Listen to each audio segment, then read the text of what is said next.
Initiating simulation 010.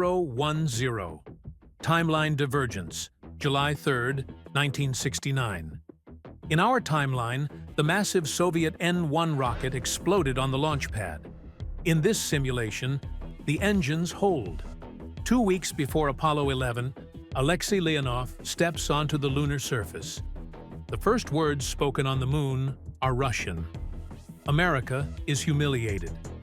But they don't give up. They get angry. The space race doesn't end in 1969.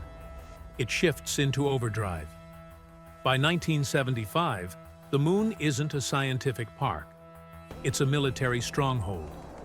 The Soviets build Zvezda Base, a fortress of concrete and steel. NASA is militarized. The Space Force is created 40 years early.